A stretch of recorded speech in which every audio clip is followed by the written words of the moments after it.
Time traveling, the idea of moving through time, is something most of us have seen or heard about only in Hollywood movies. But what if someone told you that it might actually be possible?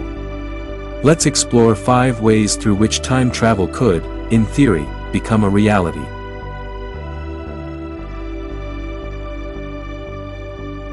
When our ancestors looked at birds flying through the sky, they often wondered if humans could ever do the same. Throughout history, many people conducted countless experiments to make human flight possible. Some of these experiments even cost lives, but by 1903, humans finally discovered the mechanisms needed for flight. With the Wright brothers' invention of the first airplane that year, humans began flying through the skies. 66 years later, we went even further, landing on the moon. Many things that once seemed impossible are now everyday realities. Take, for example, mobile phones and video calls, things we once thought could never happen. Similarly, time travel is another concept that many doubt could ever be real. Yet, science has already shown that time travel is theoretically possible, and researchers have even found some practical evidence supporting it. In this discussion, we'll look at 5 scientific ways that time travel might be achievable.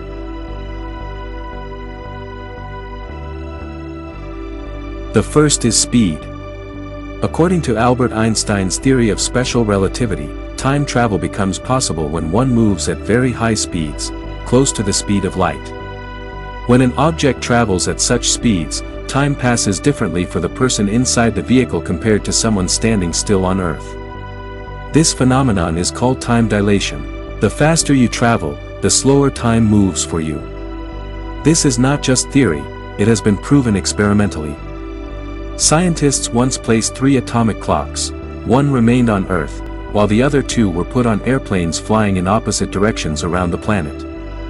When the clocks were compared, the clocks on the airplanes showed slightly less time had passed, by just a few microseconds.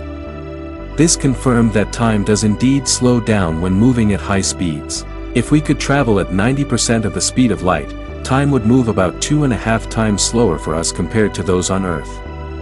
However, with our current technology, it's still impossible for humans to reach the speed of light.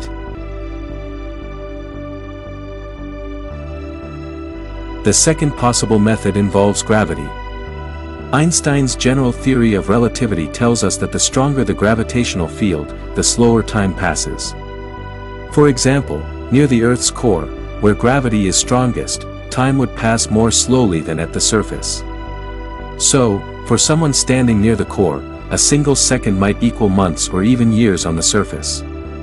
This effect has been confirmed experimentally too. In 2010, the U.S. National Institute of Standards and Technology placed 2 atomic clocks just 33 centimeters apart, one slightly higher than the other. The lower clock, being closer to Earth and experiencing slightly stronger gravity, ticked slower than the upper one. The difference was tiny, measured in microseconds, but it proved that gravity affects time. The same principle applies to satellites orbiting Earth, which is why adjustments are made to keep systems accurate. Near a black hole, where gravity is unimaginably strong, time slows drastically. Seconds there could equal thousands of years on Earth. This idea was beautifully shown in the movie Interstellar. The third way involves slowing down the body's processes. When a person moves at extreme speed or stands near a massive gravitational source, their body's biological processes slow down. If scientists could artificially slow down the body's functions, such as oxygen intake, heartbeat, and metabolism, it would effectively slow the person's experience of time. In 2005, scientists experimented on mouse using hydrogen sulfide gas to reduce oxygen intake. The mouse's body temperature and metabolic rate dropped significantly, and after 6 hours, they returned to normal when conditions were restored. Similar techniques, like hypothermic hibernation, involve replacing blood with a cold saline solution to temporarily slow all bodily processes.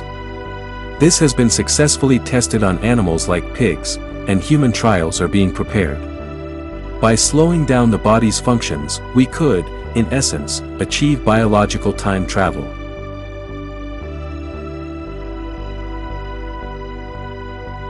The fourth method involves wormholes, tunnels in spacetime that could connect distant points in the universe. According to the general theory of relativity, such wormholes might exist. Although we've never observed one, many scientists, including Stephen Hawking, believe they could be real. A wormhole could act as a shortcut between two distant parts of the universe.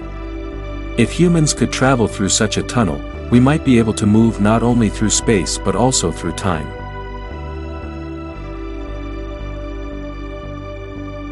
The fifth and final method involves light.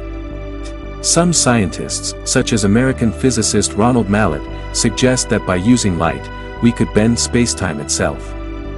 If we learn to control and curve spacetime, much like light bends, we could theoretically create a path that allows movement across great distances and perhaps through time.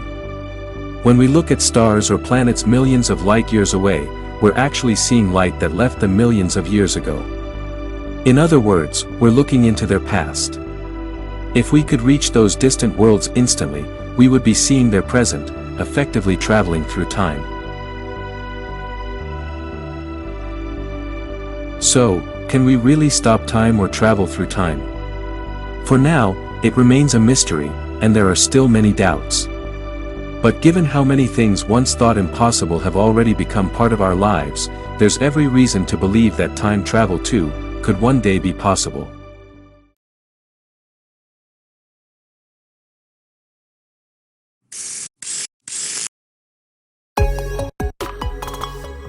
Subscribe for more videos. Thanks for watching.